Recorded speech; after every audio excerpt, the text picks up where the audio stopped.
ज़्यादातर इस चैनल के माध्यम से आपको ऐसे वीडियोस मिलते हैं जो फैमिली मैट्रिमोनियल लॉस से रिलेटेड हो। जी हाँ, क्योंकि एक्सपर्टीज़ है, तो इस वजह से जाहिर सी बात है उसी मुद्दे पर ज़्यादा बात करेंगे जिसके बारे में जानकारी ज़्यादा है। तलाक के मुद्दे को हमने पकड़ा है। जी हाँ, आपने शुरुआत की ऑनलाइन लीगल एडवाइस में। मैं हूँ अशोक पांडे। इस मामले में अगर हम बात करें, यानी तलाक के मामले को अगर लेकर के बात करें, तो ये समझना ज़रूरी है कि आखिर इतने ज़्यादा लगातार भारत में डाइवोर्स के केसेस बढ़ते क्यों जा रहे हैं और इसके पीछे क्या थ्योरीज रहती हैं।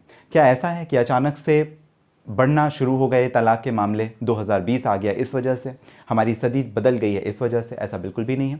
ज़रा हम लोग थ्योरीज के बारे में अगर बात करें, इसके पहले एक वीडियो मैंने बताया था जहां पर भारत में कौन कौन से कानून हैं और आपको किस कानून के अंतर्गत कोर्ट में डाइवोर्स का केस पुटअप करना चाहिए, फाइल करना चाहिए, उसके बारे में हमने डिस्कशन किया था। इस पर्टिकुलर वीडियो में हम बात करेंगे ज़रा थ्योरीज के बारे में, क्यों आखिर क्यों बढ़ रहे हैं तलाक के मामले। अगर आपका भी पारिवारिक क्लेश चल रहा है, झंझट चल रही है, टकराव चल रहा है पति पत्नी के रिश्ते में, तो आपको ये समझना ज़रूरी है कि आखिर ऐसा क्यों होता है। 3 महत्वपूर्ण कारण हैं, कारण और भी हो सकते हैं लेकिन 3 काफ़ी महत्वपूर्ण हैं। एक के बाद एक हम तीनों के बारे में ज़रा डिस्कशन करते हैं। सबसे पहली बात होती है, अगर हम इसको थ्योरेटिकल फॉर्म में देखें तो हम समझ सकते हैं कि 3 थ्योरीज हैं। कौन कौन सी? सबसे पहला गिल्ट थ्योरी।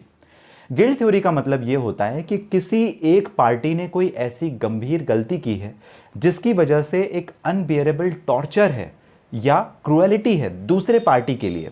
पार्टी मतलब पति या पत्नी हो सकते हैं। एग्जाम्पल के थ्रू समझते हैं।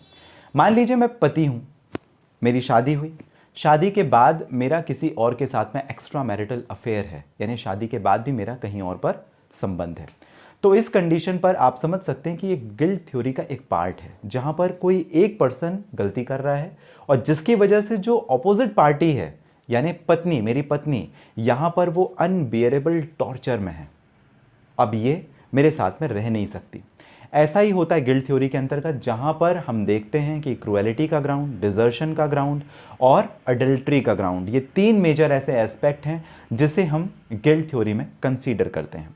क्रुएलिटी यानी पति पत्नी के साथ मारपीट करता है या पत्नी का ऐसा बिहेवियर है, ऐसा बर्ताव है जो कि मानसिक प्रताड़ना है, शारीरिक प्रताड़ना के आधार पर लिया जा सकता है तलाक। तो दोनों ही तरह से क्रुएलिटी एक तरीके का आधार है, चाहे वो मानसिक हो या शारीरिक हो, जहां पर तलाक लिया जा सकता है। तो ये गिल्ट थ्योरी के अंतर्गत आता है। अडल्ट्री, एक दूसरे से खुश नहीं है या चाह कर भी एक अलग रिश्ते में बनने की कोशिश कर रहे हैं, एक अलग जगह पर एक्स्ट्रा मैरिटल अफेयर करके रखा है, गर्लफ्रेंड बॉयफ्रेंड के रिश्ते में ले रहे हैं, लिव इन रिलेशनशिप में रह रहे हैं, तो ये अनबियरेबल टॉर्चर हो जाता है, क्योंकि कोई भी पति और पत्नी ये बर्दाश्त नहीं कर सकता कि उसके पति या पत्नी का कहीं और पर अवैध संबंध है। और इसे हम क्या कहते हैं? अडल्ट्री कहते हैं, जो कि पहले तो पनिशेबल ऑफेंस था लेकिन बाद में वो पनिशेबल ऑफेंस 2018 के बाद में नहीं था। तो अब और भी ज़्यादा इसके मामले बढ़ते जा रहे हैं अडल्ट्री से संबंधित। तो ये एक ऑपोजिट जो पार्टी है उसके पास में एक ऑप्शन दे देता है कि आप अगर चाहो तो आप तलाक के रास्ते पे चले जाओ। जी हाँ, और ये भी गिल्ट थ्योरी में आ जाता है, क्योंकि अगर मान लीजिए मैंने अडल्ट्री कमिट किया तो इसमें मेरी पत्नी की तो कहीं पे कोई गलती नहीं है, तो उसके पास में ये ऑप्शन रहना चाहिए कि वो मुझसे अलग हो सके। तीसरा, डिजर्शन, जहां पर पत्नी पति को छोड़ देती है, अपने मायके चली जाती है, वापस नहीं आती है एक लंबे समय के लिए, या पति अपनी पत्नी को छोड़ देता है और उसे लेने के लिए नहीं जाता या उसे घर से बाहर निकाल देता है, तो इसे डिजर्शन कहते हैं। तो इस कंडीशन पर भी अगर अलग कर देना अपने पति को या अपनी पत्नी को अपने आप से अलग कर देना, क्योंकि शादी के बाद तो कानून ऐसा कहता है कि आप दोनों को साथ में रहना है, लेकिन यदि आप नहीं रहते तो फिर क्या? It is a ground of desertion.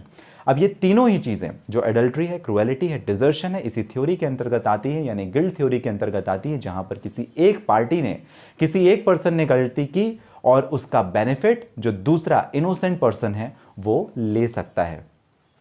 अब दूसरी थ्योरी को हम जरा समझते हैं, कंसेंट थ्योरी। कंसेंट थ्योरी का आसान मतलब है, बहुत ही आसान मतलब है क्या?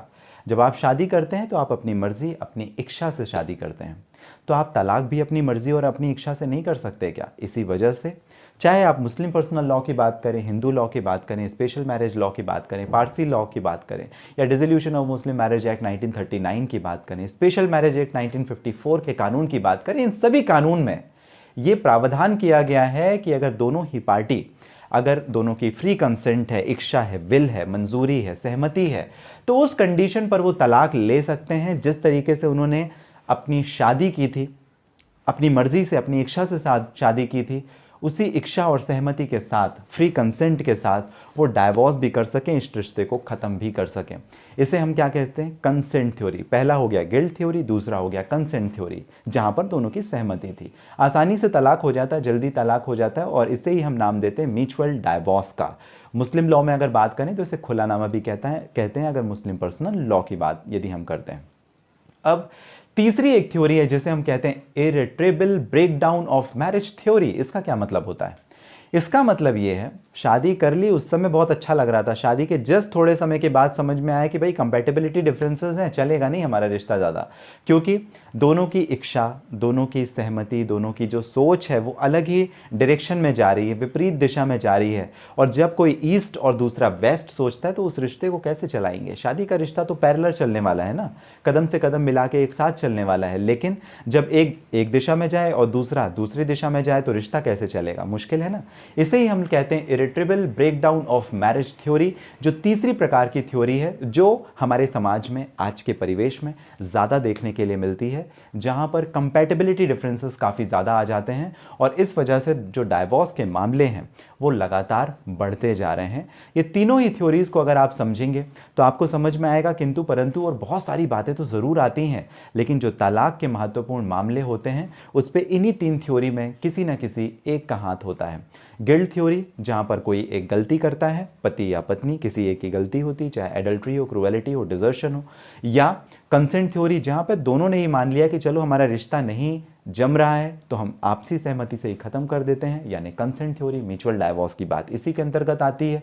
फ्री कंसेंट होती है, विल होती है, इच्छा होती है, सहमति होती है दोनों ही पार्टीज़ की, और तलाक हो जाता है। इरिट्रेबल ब्रेकडाउन ऑफ मैरिज थ्योरी, जहाँ पर साथ में रहते हैं, पहले लगता था, ज़्यादातर लव मैरिज के केसेस में होता है, पहले लगता है बहुत अच्छे अच्छे सुनहरे सपने, और बाद में वो सपने टूटते दिखाई देते हैं। इस वजह से, क्योंकि ईस्ट और वेस्ट वाला जो मैंने आपको एग्जाम्पल दिया वैसा ही, दोनों विपरीत दिशा में चल रहे होते हैं, दोनों की अपनी सोच, अपनी इच्छा होती है, और दोनों के अपने अलग अलग दिशा होती है, और इस वजह से ज़्यादा चांसेस हैं कि वो रिश्ता नहीं चलता है। आप ध्यान में रखें, अगर आपका भी इन थ्योरीज के ऊपर कोई केस चल रहा है और अगर आप मुझे बात करना चाहते हैं कि इस रिश्ते को बचाना कैसे, क्योंकि हमारा उद्देश्य आपके रिश्ते को तोड़ना नहीं, बचाना है, और अगर आप टूटने की कगार पे हैं तो किस तरीके से, किस लिहाजे से आप अपने रिश्ते को करें ख़त्म, उसके लिए अगर आप पर्सनली मुझे करना चाहते हैं बात, इस वीडियो के डिस्क्रिप्शन में डिटेल है, लिंक है, जहां से डायरेक्ट अपॉइंटमेंट बुक करके भी आप कर सकते हैं मुझे बात। अगले किसी वीडियो में तलाक के किसी अन्य मुद्दे को हम कंसीडर करेंगे, आप तक वो जानकारी पहुंचाएंगे जो आपके लिए है ज़रूरी। इस चैनल के साथ बने रहें। ऑनलाइन लीगल एडवाइस आपका चैनल है, आपने शुरुआत अशोक पांडे के साथ में की थी। हमेशा जो कीमती महत्वपूर्ण समय आप मुझे देते हैं, इसके लिए आप सभी का बहुत धन्यवाद।